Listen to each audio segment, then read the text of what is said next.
Hey there, friends and running fans. This is Amby Burfoot welcoming you to the latest episode of the podcast, Running State of the Sport. And this is George Hirsch, your co-host at Running State of the Sport. In every episode, we talk to the smartest, most informed, most influential, and sometimes fastest runners on the planet. This week, we've got a former fast runner who's now fast rising in the coaching circles due to some major successes of his athletes. Alistair Cragg was a collegiate star at the University of Arkansas and a three-time Olympian for Ireland. He ran a 5,000-meter best of 13:03 in 2011. And these days, along with his wife, Amy Hastings Cragg, a former U.S. Olympic marathon runner, Alistair coaches the Puma Elite Running Club in the Research Triangle of North Carolina. Last year, their runner Fiona O'Keeffe was the surprise winner of the women's U.S. Olympic marathon trials in her very first marathon. This year, Taylor Rowe and Alex Maier, among others, have been winning big races for the Puma team. But before talking to Alistair, we'd like to review a couple of the biggest recent news in running. So, Amby, what have you been looking at? Well, I a little bit hate to admit it, George, but I really enjoyed the photos of Sha'Carri Richardson, Noah Lyles, and Gabby Thomas at that big Metropolitan Museum of Art gala, where apparently everyone dresses to the hilt and then something. And also, it looks like Gabby is in this year's Sports Illustrated swimsuit collection. I won't say much, except stunning. On the roads, I noticed that Ed Eyestone in the BYU alumni team has got another star. His name is Casey Klinger, and he won the US ATF 25K champs in Grand Rapids in an American record 1:12:17. That's roughly equivalent to a 2:06 marathon. Not too shabby. And you add Casey to Connor, Mance, and Clayton, Young, and you've got three fast C's at BYU or BYU alumni. In a slightly longer distance, all the way up to 6 days of running, I like the endurance, ultra-endurance world, and a new Mexico high school teacher named Megan Eckert became the first female to exceed 600 miles in a 6-day ultra race. That was a real barrier that women runners have been pursuing for a few years, and she got there with a total of 603 miles. George, I'm wondering what you wore to the Met Gala. You know, Amby, I think my invite must have gotten lost in the mail for that one. But I've been traveling. I spent a couple of weeks in Italy recently, but I did manage to keep up with much of the running world before my trip. I got to the Boston Marathon and was able to cheer you on. And you know, you really made quite a splash. I have to tell you this. One evening, I was heading out to dinner on Lake Iseo in northern Italy, this gorgeous lake where I was spending some time. And I was wearing a jacket with the New York City Marathon logo on it. And there was a group of Americans who saw me and they said, "Oh, are you a marathon runner?" And, you know, that conversation began. And the next thing you know, they said, "You know, the Boston Marathon just took place the other day. And there was this guy," they said to me, "who had run, I think they said, his 38th Boston Marathon at age 78. And I said, "Yeah, you know, I read the same thing. I didn't want to tell them that I really knew who they were talking about. But the word got out about you somehow, and quite an achievement, Amby. And in 2 more years, you will be in the rare air of people who run a marathon, in your case, the Boston Marathon, in 8 different decades of your life. Hello, Guinness Book of Records. I mean, that is really something. And, you know, you got to keep it together for 2 more years. And while you were running in Boston during that time, and less than half of that time, John Career, 2:04:45 from Kenya, won the race, and that was pretty terrific because he was the first brother act to ever win Boston. And you and I both remember his brother Wesley, and that was way back in 2012, who won Boston. So pretty darn good, and a great story there for John Career. Sharon Lokedi, a former New York City Marathon champion, she set the Boston course record, 2:17:22, awfully good. And while I was in Italy, I was in real time, so I sat down in front of the TV and watched the London Marathon live, and it was a really great race. They always do a first-rate job there. Sebastian Sawe, 2:02:27. I think, Amby, he's new at this marathon game. Fair to say he may be establishing himself at this very moment as the number one marathon runner in the world. Certainly the guy I think that you're going to have to beat if you want to get that designation. And a women's course record, Tigist Assefa of Ethiopia, a very impressive 2:15:50 in London. So those are the things I've been looking at. Well, George, thank you for the review on Boston, and it's nice to know somebody's following us all the way over in Lake Iseo in Italy. I am just one of a lot of the guys, as you know, who like to return to Boston every year. And this year, the starter of the men's elite race was a guy from Michigan named Mark Bauman, who's run 55 Bostons in a row, which is a Boston and probably a world record for consecutive races. So there are a lot of us out there, and I think one of the things we all agree upon is I am looking forward to and hopeful of running a few more Bostons, but you basically have to celebrate each year that you do have, that you're able to run down that final brilliant stretch on Boylston Street. And so I was happy to do it again this year. And I think you're right. When you look at the top of the men's marathon world, which is in a bit of flux now, perhaps without Elliott and Kiptum, probably John Career and Sebastian Sawe, the winners at Boston and at London, are the two guys we're going to be talking about for the next several years. So that's it. It's our review of the biggest recent news from the world of running.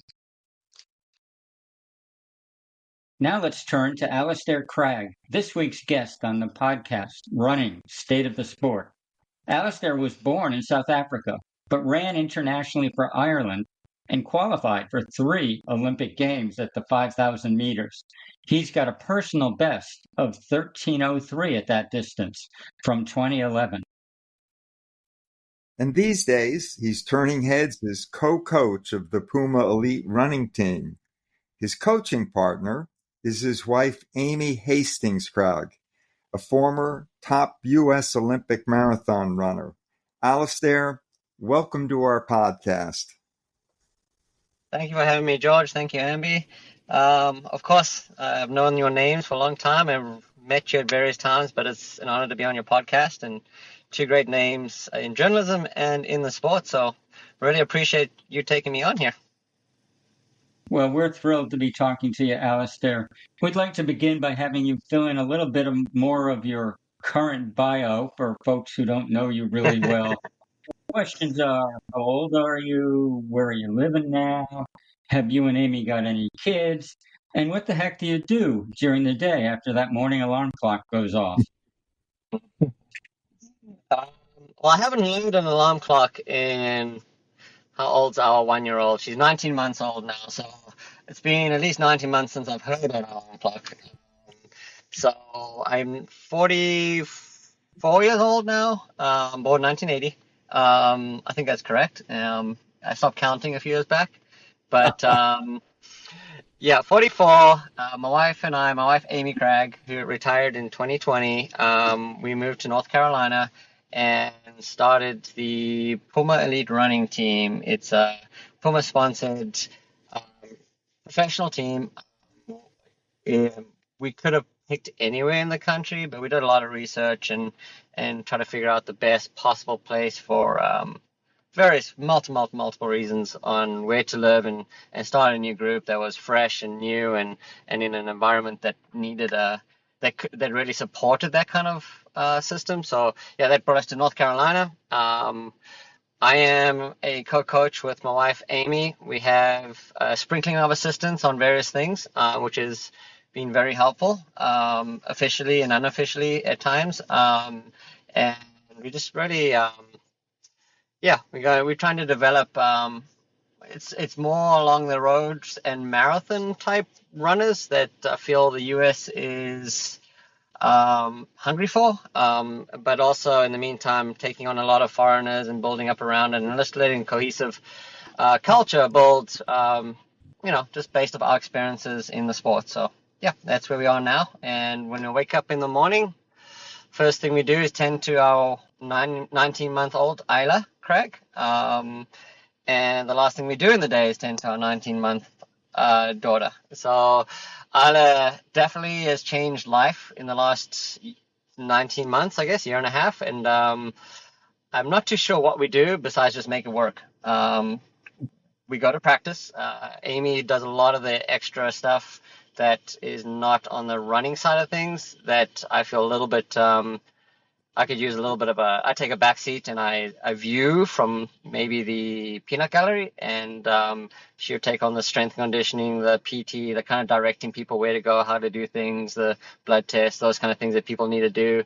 And then I'm pretty much the forefront of distributing the workouts, but Amy and I, we talk a lot about it. Like I said, we have other people in our bandwidth per se that actually chime in too, and and that's kind of how we go through our day. We just a lot of whiteboarding, talking to the athletes, and going to practices, either here or at altitude or overseas, wherever we are. Yeah. So you say you're down in North Carolina, and is the whole team down there, Alistair? And how many runners are part of the Puma team? Yeah. So, I mean, yes, the whole team is here. We have two remote athletes that we coach. Sarah Vaughn. She's based up in Boulder. Sarah has a family there, and we've known Sarah from our running days, and they're close friends of ours. So when Brent, her husband, was coaching and moved on to work more, and she kind of fell into our fold, which is similar to what Brent would have been doing, and it worked out really well for her. So Sarah Vaughn, and then Rose Harvey, who was a lawyer until COVID. Was a 3-hour marathoner. She ran, I think, a 2:28. And we started coaching her, and she ended up making the Olympic team last year in Paris, running 2:23 in Chicago, the fall of 2023, I guess it is. Yeah. So those are our two remote ones. On the team, we have 16 athletes. It's when you're starting a team, it's very fluid. You're building culture, you're building the right athletes. You're not getting a big mainstay of the talent that suits our training. So there's a lot of fluidity and like who comes, who goes. A lot of opportunistic contracts go out where you're like, hey, let's just find something, let's take a risk, and it's been fun. I think we have a really good, solid crew now that suit our training and vision right now. So of the 16, yeah. We're going to get to that training and vision shortly, Alistair. I remember seeing you 2 years ago at the Manchester Road Race, and this was just 3 months before the 2024 Olympic Marathon Trials in Orlando. And so you and Amy and I were sitting around talking, and I sort of jovially said, hey, you got any athletes who you think might do well down in Orlando? And I was pretty sure the answer was going to be no, because I hadn't heard of any great Puma marathon runners that you were training, frankly. But it turned out the answer was yes. And you said to me, the first time I ever heard this name, Fiona O'Keeffe. Well, you knew something the rest of us didn't know 3 months before the Olympic Marathon Trials. What did you know about Fiona O'Keeffe? Fiona's definitely been on our short list of great stars since I saw her as a freshman or sophomore at Stanford. I didn't get to watch her in high school. She's a very popular Davis, California athlete, coached by the Gregg family out there in Brandon Gregg and Caitlin Gregg are the kids, and so she had a good upbringing, good high school career, obviously good enough to go to Stanford, getting coached by Chris Miltenberg there. So I knew her very well prior, and I knew she had an aptitude for our work. She came in, we did multiple mock builds. She came in 2021 when the group started. And I would say there was a lot of stones unturned for a good reason. I mean, I think you don't want to hammer mileage in a young kid that early. And Fiona just ducked to water. I mean, not just her ability to do workouts, just her mindset, how she broke things down and her challenges internally. Amy identified that very quickly. She saw this. I obviously have a failed marathon career, but Amy was a great marathoner, and I got to see it from. Congratulations on that, by the way. Amy's faster than me, so I defer to her when it comes to what it takes. But I have had to be. I've seen the ugly side of things, and I know what doesn't work. But Amy saw a lot of likeliness in Fiona's attitude and the way she approached the hurt part of things. And we knew very early she's going to be a great marathoner. Can she do the work? So we started in 2021, 22, doing builds into halves and then dropping down and running a half. So it wasn't her first build, but it was the first real build going into the trials. So we knew before the build started that Fiona's going to handle the work. And we knew she soloed a 30:52 in California the year before. We knew she had the turnover, the leg speed to be a challenger for the team. So we're pretty confident that we had a big card in our back pocket here with Fiona at that stage. So we knew a lot, but we also, the unknown of a rookie was the scary part, and we didn't want to debut there. But it's also, she was 24, I think, at the time, 25 at the time. I don't know where we would have debuted her prior. So Alistair, you mentioned she was a rookie, in those trials. And were you worried when she went out to the front at about 15 miles and began to open up a gap? Didn't that seem a little early for kind of a newbie marathon runner? Yeah, I mean, I'm sure you've had loved ones or someone on a course where you kind of feel like you're making a difference and you got to be at certain places. And if you're not there, the race is going to fall to pieces. That race, I realized that part of the sport does not exist. And that's really my problem, not the athlete's problem, because wasn't the plan. I said, be patient, be patient, be patient. And I was standing with Pascal Rowling, who has been working sports marketing for Puma for many, many years, and Tom Ratcliffe, who is Fiona's agent. And when Fiona was I could see every water stop, she was kind of just getting in front and getting antsy, and I was starting to get uptight, grumblings under my lip here, going, "Hey, guys, what is she doing? Can someone catch her? Can you get over there and tell her not to do?" But the way the course is designed, I couldn't get around, and I felt like I had dropped the ball. So I was in panic mode. I was on the far end of the course, and I do think Fiona timed it because I couldn't do anything back there. And I was about, I guess it's a 6-mile loop. I was 3 miles from her, and she took the front and went. And I was mad. I called Amy. Amy was sitting at the finish line with our newborn. She didn't want it. It was kind of chaos out there, so she felt more comfortable there with her. And I said, "Amy, what's going on? Like, this is over. She doesn't respect the sport. She's going to learn the hard way." And Amy said to me, "Look at her. Just watch her. She looks confident. She looks comfortable." And yeah, in 10 seconds later, after we were watching on the screen, we were like, "Yeah, she's got this. It's in the bag. She feels too good." Yeah.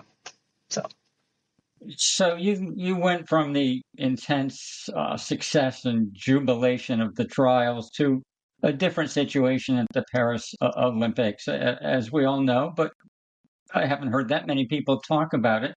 Fiona obviously came down with an injury. She had to decide whether to run or not run. She started and didn't get very far. And of course, immediately half of the social internet said, "What the hell was she doing starting? She should have given her place to someone else." What can you tell us about all this, and what's your perspective? I'm multiple. I mean, it's hard to talk for someone else. But I do think so.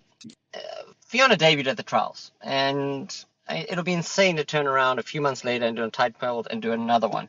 However, Fiona in the next build going into Paris was lights out fit.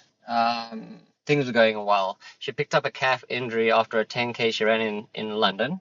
And when you're in the middle of a build, you don't really, and lessons learned on her end, on my end, and Amy's end is like, we should have stopped her there and taken care of the calf injury and moved on. But I do feel Fiona ran on this calf injury through the entire rest of the build for a couple months. And that was the stressful part is I knew Fiona was I felt and Amy felt medal contention fitness.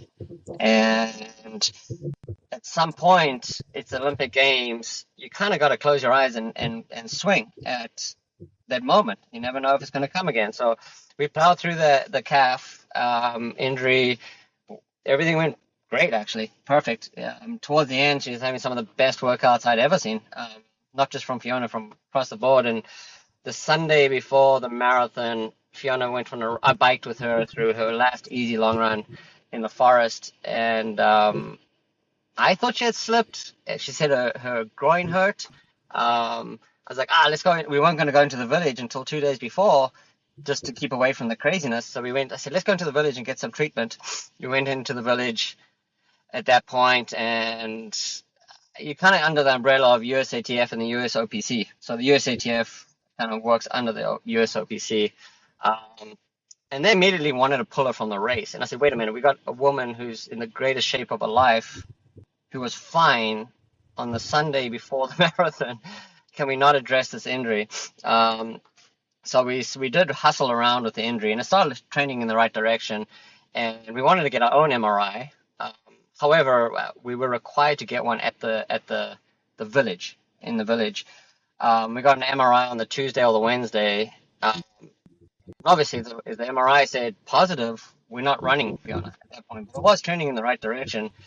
And we didn't know at that point if it was soft tissue or bone. And the MRI came back clear.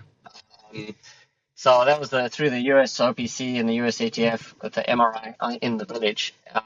So at that point, we're a little bit scratching our head, and we went all crazy on the therapy. So Fiona got a clear MRI on the Tuesday or the Wednesday, and we just went hard on the therapy. We felt if it's not bone, we can get to the bottom of this. And there was a little bit of a hope. We started plowing in towards the race. Things were looking better, so we did a light something the day before, because I said, if we can't do this, we're in trouble. And that night, Fiona just called in tears and said, I don't think I should run. And we went out to meet her at the village. And Fiona was obviously distraught. At that point, I'm still thinking, come on, might be in your head. You might be scared of this thing right now because it's been so dramatic over the last 5 days. But the minute we saw her running, it didn't look right. And we knew this, it was definitely bone. There's no way someone looked like that. So we sat down and said, hey, Fiona, what do you want to do in the morning? She said, I still want to go and see if I can do this. Because at that point, we couldn't do anything.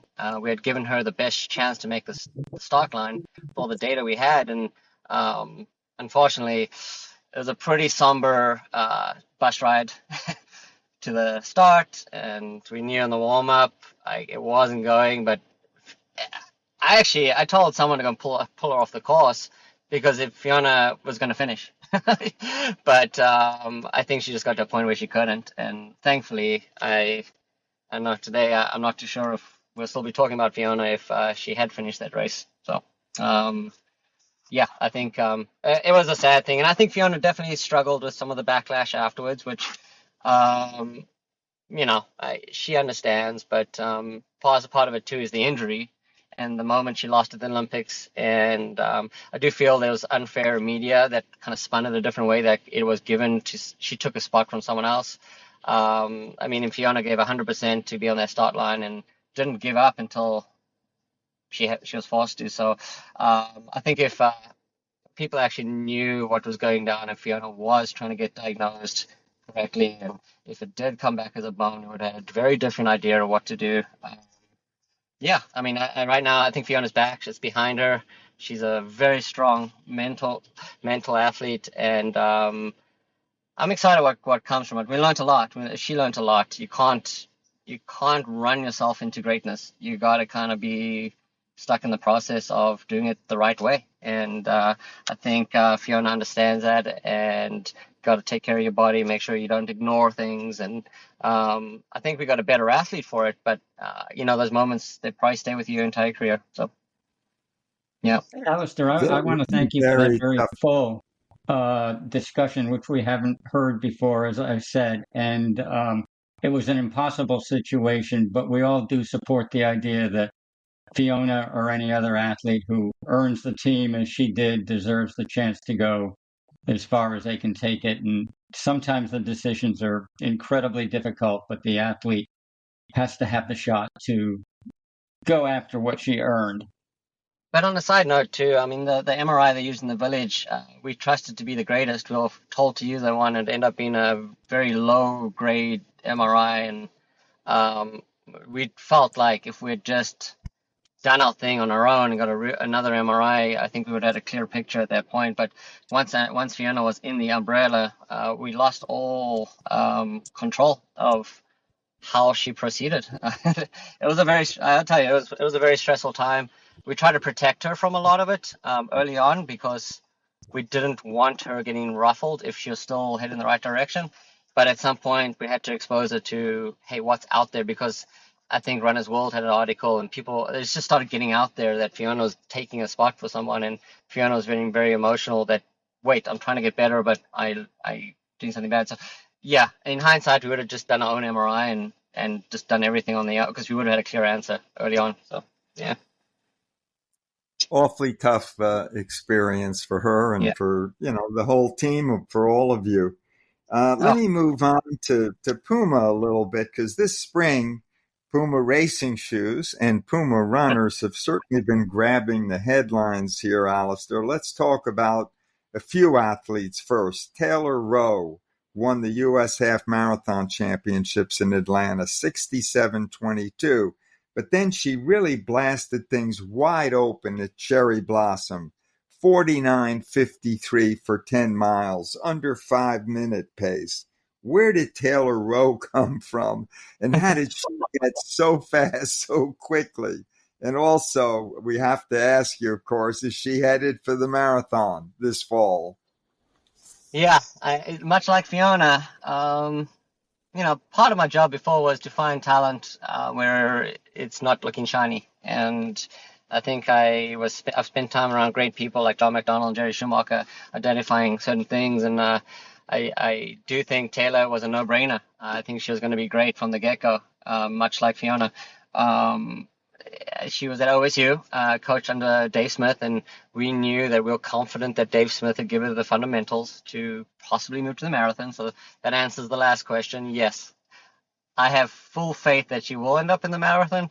She's very determined to fight that. So I won some little battles this fall and spring because I think she started enjoying that. She likes the pace and likes the cadence, and much like Fiona, she has a very good IQ for that type of running. Going into Atlanta, we wanted to compete, and she competed. However, the 10K the 10-mile race does not fall in my expected results, only in the fact that I was determined to have her compete and not time trial. And she decided to start with a different objective. So Taylor's a great athlete. She's got a massive engine and a massive ability, very good high school runner. And her ability to knock off that 4:55 to 4:50 pace, endless miles, bodes very well for the half marathon right now. There's a bit of a marathon learning curve that we're trying to install, but in the meantime, she is very young. I think she's 23 or 24, and would like her to use some of this track time to refine the racing skills. I think in college, she may have found a lot of success in taking the races and pushing early on. You can't do that at the international level in anything. So, there's going to be times over the next year or two where we nurturing that racing ability in Taylor. We're not too worried about how fast she runs. I mean, she's going to run fast. I'd like her to learn the nuances of competing, and if she can get that, she's going to be great. No matter what happens, she's just going to be great. She's a special talent. Yeah. So, just to clarify, Alistair, I'm not sure whether you said you want to jump her to the marathon soon, or she wants to jump. Which one of you Oh, wants to hone her speed, and which one of you wants to go 26 miles? Um, I wanted to run 26 miles when we spoke last year, and when she's still at Oklahoma. That was my demand, and she said, "Wait, I came to OSU as a 1500-meter runner. I'm not ready to go there." So she's holding on, but I think some of these track workouts we're giving her are definitely giving her doubts of her future on the track. So I think she's enjoying the road stuff a lot. And I noticed Fiona O'Keeffe was kind of at the edge of some of the races in various ways this spring. Is she more or less back, and are she and Taylor training partners at this point? Are they going to push each other to the top? Yeah, Fiona's back. She actually operates more like a veteran would right now. Very stoic. She's calculated. I think her preparations. Like, she ended up with a femoral stress fracture in Paris, and we were very careful bringing her back off that. Extra cautious. Multiple doctors have got on board into her, and we professionalized her side of the sport. Like, just made sure that she's got the support she needs everywhere. So I feel like there was no emotion in this fall and spring with Fiona. It was more calculated. She was second, I believe, in New York City half, 67:48, just off a PR, and she said that felt good. She just couldn't handle Susan's big move. I mean, Sharon's big move. Sharon Lucchetti, yeah. Yeah, big move, and I told her, well, if Sharon can do that, she's likely going to win Boston. So I got a call right after Boston with Fiona, very excited. So I think I think she's in a great place. I mean, we never went hard. This fall we were pretty safe across the board, low mileage, low intensity. Touched on a few things. Fiona ran the 10 miler, but again, she tried to compete, but the race was her own teammate took the race into something else. So I think Fiona wasn't prepared for 5-minute miles for that long. So I think she ran great given that moment. Her and Taylor are great training partners. They do well. This yin and yang. They got to learn each other. There's a maturity of when you got two great athletes, both don't know what it's like to get their heads butting.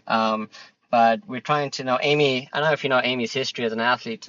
She trained with Des Linden in college, and then she trained with Gina Castor and Jen Ryans, and then she trained with Molly Huddle and Kim Smith and Emily Sisson, and then she trained with Shalane Flanagan and the whole Bauman crowd. Amy knows how to work with people, and Amy's been pivotal in trying to make sure these ladies can understand what they can get from each other. And I do believe they're going to be great training partners. They're going to understand each other well. And I'm not afraid of, they're massive talents. Like, it's insane. I've never seen anything like it. I think we're in a great place if the two of them can kind of find a place that's theirs. And I think both of them are still trying to find that. I'd say there's a lot of cohesiveness in the group. But I think when they find that groove, because Taylor did come out of a dark spot after Paris, and Fiona came out of a dark spot after Paris, and Taylor's just new to the game. I think we're going to have a pretty awesome couple of athletes there, and the other supporting crew around him. A lot of good results coming out of the women's marathon group. Alistair, I want to talk about two more of your athletes, in this case, men. And this was a week after Boston. Two of your guys finished first and third in Dusseldorf in the marathon. American Alex Maier won it outright, 2:08:33, after finishing the U.S. Half Marathon Championship after winning that Half Marathon Championship in Atlanta in 60:48. And those, Atlanta courses, as we know, are tough. Peter Lynch, who's Irish, ran 2:09:36 for third place in Dusseldorf. What can you tell us about, Alex in particular, but also Peter Lynch? And we know that Alex had run 2:11 last fall in Chicago. How much better is he going to get? Are we going to see him getting down in the 2:05, 2:06 area, do you think? Okay, we'll start off a little bit on the prelude to their success. I think it definitely comes from the two male leaders in our group. It's Pat Tiernan, he's run 2:07:22, and Patrick Deaver, who ran 60:11 in Houston, and then came back and ran 60:18 in New York City half. And this is his first road season. So Patrick and Pat are our two leaders, and I think what happened this year is Alex and Peter sat back and just kind of absorbed and learned. I think Alex is the reason why he's here is because of the marathon. He ran 120 odd miles in college. I ran 13:10. He's run 3:56 in the mile of that mileage. He was second in the NCAA in the 10K to Dylan Jacobs.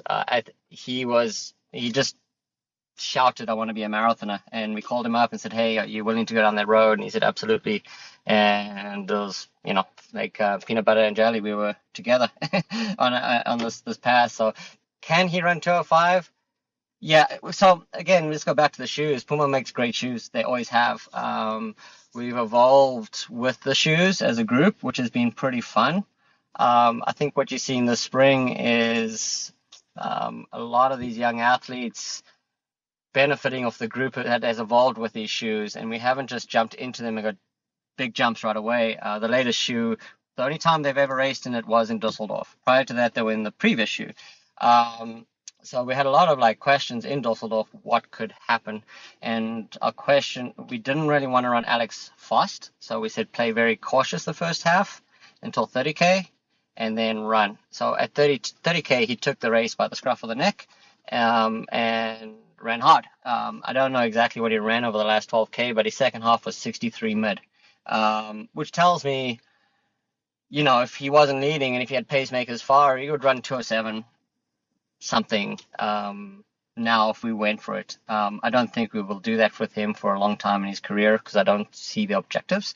However, everything is right now is gearing towards the trials in 2028, and everything Alex does is to prepare him for that. So you'll probably see a 2:05 or something like that, or even if his shoes keep developing, 2:03, 2:02. But I don't know when, and I don't know how we're going to fit it into his development at this point. So. Well, that's an honest answer, I think, Alistair. Let's talk just a little bit more about the shoes. I mean, we knew the last couple of years, I would say, we all knew that Puma was producing great racing shoes and the athletes were performing in them. But suddenly this spring, as you well know, there was a new study and a lot of PR and a lot of banging on the drum at the Boston Marathon. And suddenly everyone was saying, this new shoe, which I believe is called the Fast R Nitro Elite 3, is the fastest shoe out there. We compared it with everything, and it's actually quite a bit faster than everything else. And to me, most remarkably, 15 runners ran in the shoe, and all 15 ran better in the new shoe than in any of the competition.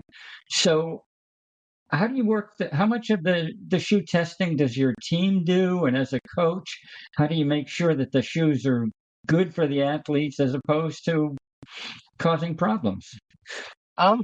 Like I said, I don't want to sound like a Puma commercial, and yes, I am supporting the teams funded by Puma, but the thing I really enjoyed about this whole technology boom in Puma is they've gone for comfort and structure over performance to this point. And this was their first shoe that they kind of compromised a little bit of injury prevention and structure for all-out performance. We have a lot of confidence in the shoes. I think the first time we bought the Fast R out, I took a pair up to altitude for Patrick Tiernan before I think it was a 12-mile tempo on the road, which had never done a 12-mile tempo with us before. So it was a daunting task. And he put them on for a stride, and he said, I'm not going to put my old ones on. I'm just doing the whole workout in these. And he went from there. They're very, very comfortable and user-friendly shoes. We haven't had a pair of shoes where someone's put on and hasn't found comfort. Now they do testing with us. The athletes who are test size, who the first plate they make, we do give them a lot of feedback, and they work with us, and they come down, they do testing. So it works out pretty well for us in that we get as a group we can make a judgment call prior to doing anything, but yeah, they're just great shoes. I mean, I think all around good ergonomics and good performance enhancers like the bounce and the rock to it. I don't know all the gizmos, but the athletes just feel like their bodies don't move. Taylor Rowe hadn't run in them until the BAA 5K, She ran in the Deviate 3s, which is the sister shoe. It's more the support shoe. She ran the 49-minute 10 miler in those shoes.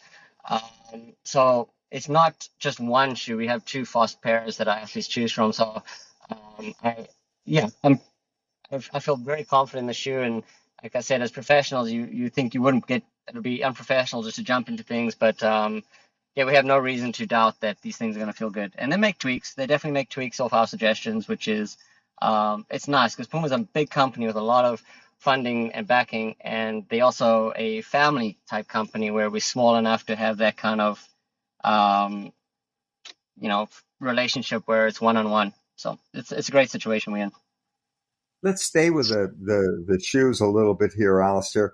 How do you feel about your runners, your top runners, trying out these various prototypes? I mean, are there risks involved that could lead to injuries? And what's your basic approach to that? And how do you feel about runners training in these best, lightest super shoes? Are they sort of great for every day or only for special occasions?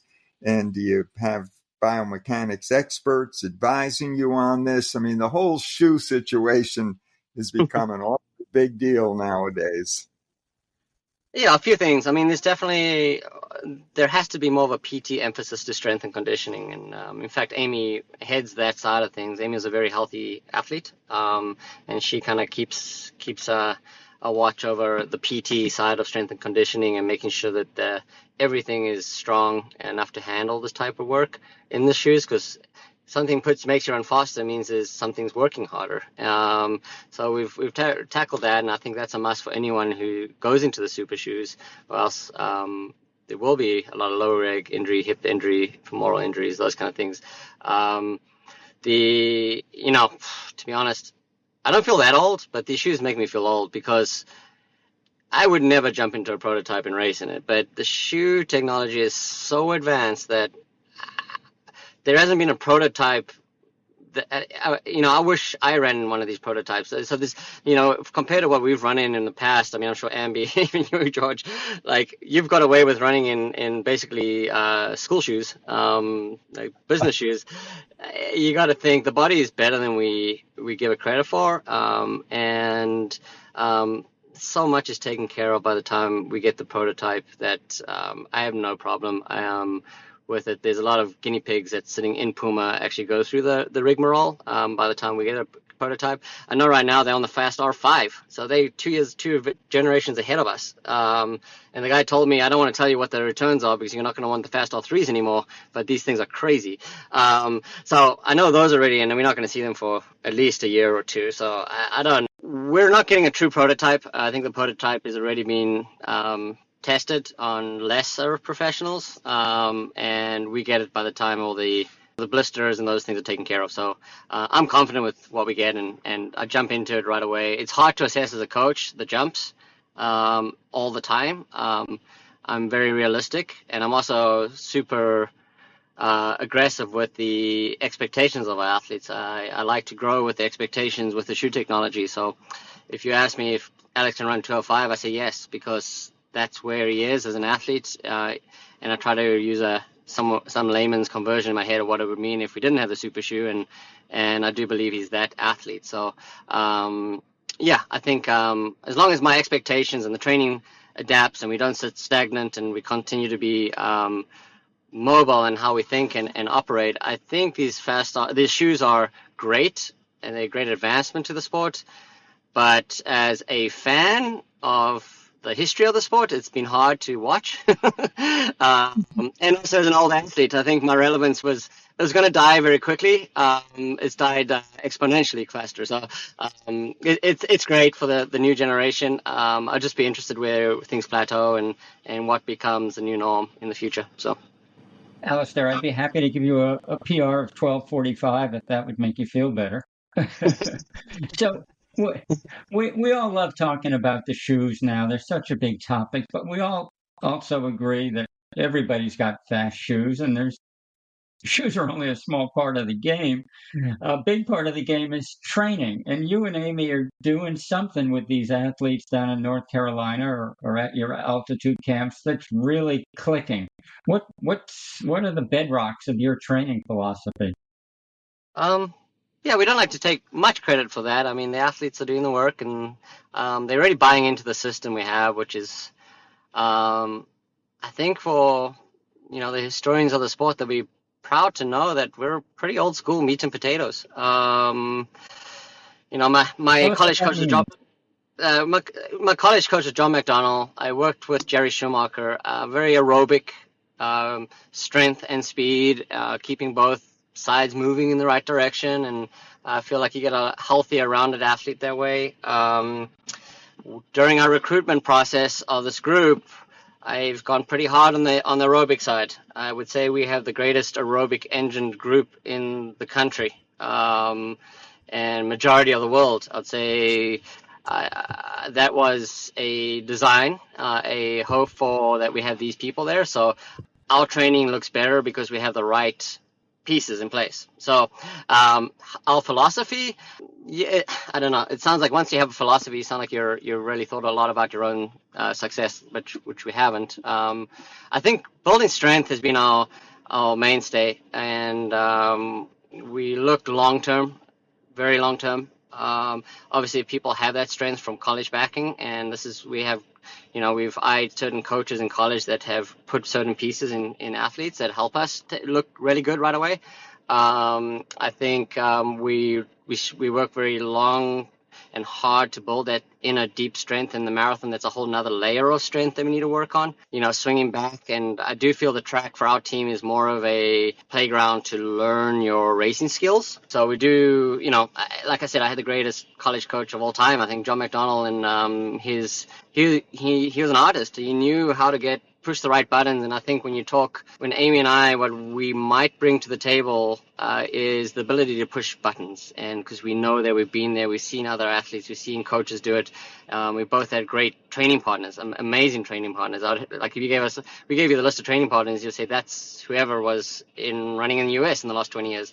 So I think we've got a lot of insight on the buttons pushed and how people did it and how people shouldn't be doing it. And I think that's helped us use all the tool sets of workouts that we have, and try to push the right buttons. And I'm not saying we have an answer, but we really got a good dance of the athletes. I think we have a great symbiosis and that's our biggest thing when young athletes, they want XYZ workouts, and that equals this result. And we work primarily on stimulus. And if an athlete's hitting the workouts and the stimulus is wrong, I get pretty tempered. I'm like, what are we doing? I don't want you to go and do this effort. We need to hit this. And we train extremely hard, Amby. I would say that I've never worked this hard, and neither has Amy. Amy probably has worked this hard as a whole as an athlete, but I was definitely a prissy track athlete who I know what I left on the table now, looking backwards. And I think this group is determined to work hard. They're determined to pick up every rock and look under it and see where they can find some gains. And we have conversations, and the running IQ is very high in our group. And I think that's what helps us move ahead together. And I think, I wouldn't say it's the training per se. I think it's the ability, the communication, and the ability to push the right buttons in a strength environment has worked out really well. Well, we say the strength environment and that you've got these aerobic engines and you're working really hard. That sounds like you're saying really high mileage to me. Would that be accurate? And again, athletes like a template. So if I say go and run 110 miles a week, 120 miles a week to a marathoner, I don't know what I'm getting. So we actually don't give mileage. I never give a mileage. I give recommendations, and we give feedback. So an athlete will start to build, and I'll be like, yeah, tap on 10 more miles. I want to see what it does to you. And you see how our workouts only work if an athlete comes in with the right fatigue. And if we're looking for strength, we want an athlete tired. Yes, and high mileage is a great tool to do that. However, if an athlete's just flogged and they can't do the workout, we have to bring back the mileage. So Fiona going into the trials, I think she was 105 for the trial build-up. Olympics, we pushed it. I mean, we knew she had to go against Helen O'Berry and crew, so yeah, we kind of jumped in with 2 feet. We went up to 120s, I think. We were close to, maybe hit 120 once. Pat Tennant's a low mileage guy. Rose Harvey is low mileage. I think when she ran 223, she hadn't hit 100 miles a week yet. However, Alex Maier is going to be a lot of miles. The guy doesn't get tired. So unfortunately, in order for our workouts to work, we have to hammer him. And this is Amy's problem as an athlete. She was a high mileage athlete, and her and Shalane Flanagan actually had a good relationship in that Shalane wasn't high mileage, and Amy was. And I think they both would hit the workouts with the same fatigue. I think that's something that yeah, it's hard to explain, Ambi. I don't want to sound like a guru artist, but that's something we really try to feel like we need a handle on. Is there isn't a specific thing. It's a combination of everything and the fatigue levels and hitting the right stuff during those fatigue levels that gives us that strength. So if that's a long answer to a short question, yeah. So it's a good answer. You bet. So, Alistair, we end our podcast with a couple of standard questions, and the first is directly related to the title of our podcast, Running the State of the Sport. So what do you see as the state of the sport from, your perspective? What's good, what's, not so good, and, what could really use some work? I'm kind of a romantic, I guess, with the sport. I watched since I was 5-6 years old. I've been watching track races. My dad was a coach. John McDonnell was basically my dad here in the U.S., and we would spend many, many meets together watching. So I like the rock stars of the sport. Now, I feel like we don't have any right now in the sport of distance running. Elliot showed a little bit in the marathon, but I felt like in the 90s, 2000s, there were a lot of like Kenenisa Bekele, Haile Gebrselassie, Paul Turgott, people who just did things a different way, and people have opinions on why they were like that. But however, I don't think we have that. I think what's happened is with the shoe technology and training technology, the rest of the world has caught up some, but I don't think it's been even across the entire world, which has allowed a lot of booms in the UK and the US, which is awesome for the sport. We've needed it. I think the sport died in those countries after the 70s and 80s, after the LA Olympics. I think that was the climax for the Western world, and then Africa came in and kind of took it away from us on the Western side of things. And for me, I grew up in the African generations of like, those are my heroes, and I feel like we've lost our heroes on the track. Coming out of Africa, there are a few great athletes, Nicholas Kameli and Faith and people like that. They just aren't the masses. They go into the roads for for obvious reasons. Shoe technology is stronger on the roads and it's more fair on the roads, and also the finances are there, and that is the sport. To be honest, the sport is on the roads. The starving artist is sitting on the track most times. So I think in Africa specifically, I think I would like to see, I would love it if a system allowed all the talents in the world to come through at the same level. However, I think it's this great moment for US distance running, great moment for, the foreigners who are in our group taking advantage of this US boom. I think there's a lot of opportunities for medals and world records and moments that we're seeing on a regular basis now. Yeah, I think it's for a lot of fans, it's connecting them to that right now and educating them like people did in the 70s and 80s in Great Britain, especially. And I think that's the state of the sport in my mind. I like I said, that's old crotchety old man here, I guess. You don't sound that way at all, Alistair. So the final question we give, and we're looking for a more personal response here, perhaps. You get 3 fairy godmother wishes and only 3 things that you would like in the near future or further future for yourself, your family, your young daughter, your friends, your team, or any greater scale. For the team, finding clarity, I guess. I mean, it's hard for someone to get out of their own way. So I would like these athletes to kind of, if running is what they spend every day doing, I think finding happiness and clarity in the path would be what I wish for the team. So I would use one. I wouldn't waste one. I would use one on the team because that's where I spend majority of my time. With the family, we're in a great place. I think just wish for more happiness and love. And, we live very far from the good and the bad about North Carolina is we live very far from people. So I would like the world to shrink a little. I've got family in Texas, and Amy's family's in Kansas. Our athletes have families all over, and this is an ideal place to train and live, and the climate's perfect. I wish the world, if a fairy godmother was involved, the world just shrank and everyone was here. This is the center of our world. But also, as a third one, I wish our world didn't change. So, we want all those things here, but we don't want anything to change. So I'll use all three with that. So Good luck with holding back the change, Alistair. So thank you. that is it for our podcast today with Alistair Cragg, who, along with his wife Amy, is coach at the Puma Elite Running team that has been winning a lot of big races this spring. And it sounds like maybe there are some more in the future. Thank you, Amby. Thank you, George. Amby, we've been wondering for a while what was going on with those fast Puma runners from North Carolina. And now we know. I thought Alistair Cragg did a great job filling us in on the program he runs with his wife, Amy. And tell me first, what stood out for you?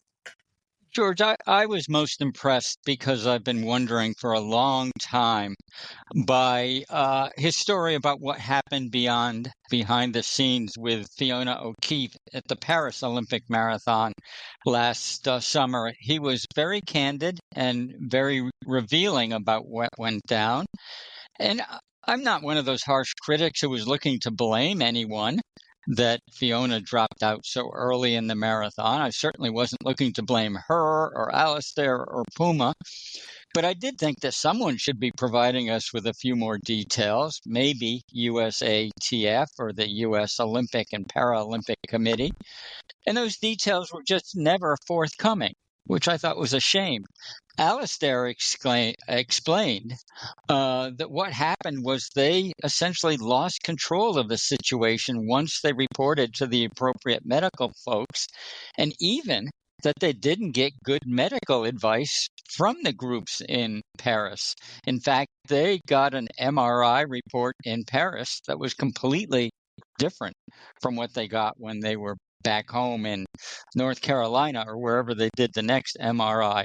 So that's quite disturbing, and it certainly turned into a tragedy for everyone involved. Fortunately, Fiona's healthy again, and I'm eager for what she's going to do in her next marathon. In fact, Alistair said he could see her getting all the way down to 2:15, which, well, that would be a whole lot. George, how about you? What impressed you about Alistair's comments? Yeah, what I liked is the way he characterized himself and his coaching is old school. He called it sort of meat and potatoes. And by that, he spelled out a few things. They're heavy on the aerobic side. And it's a matter of taking a long-term approach. He talked about, just putting the right pieces into place and, building a deep inner strength for the marathon and learning running skills and the ability to push buttons as a coach. And he emphasized the importance of great training partners. He also made a reference I liked, and that was in his recruiting, and the recruiting is important, and you can see it's been paying off with his group, is looking for the right running IQ. And he felt that the running IQ in his group was really high. It's not a term that you and I hear every day. So I think that's kind of what I took away from Alistair. That's I certainly heard that also, George. He's the best coaches now are putting together entire teams and realizing that the team structure is so important to the individual. You don't build one individual, you build a team, and from that, the individuals seem to emerge. And so that's it for this week's episode of Running, State of the Sport. We hope you enjoyed joining us as much as we enjoyed sharing the time with you. We'll be back again soon with another episode. Until then, please tell your friends about Running State of the Sport. We'd also appreciate a review at your favorite podcast host, like Apple Podcasts or Spotify Podcasts. In signing off, Here's our hope for the state of your own personal running. Chin up, clear eyes, full heart, keep moving onward.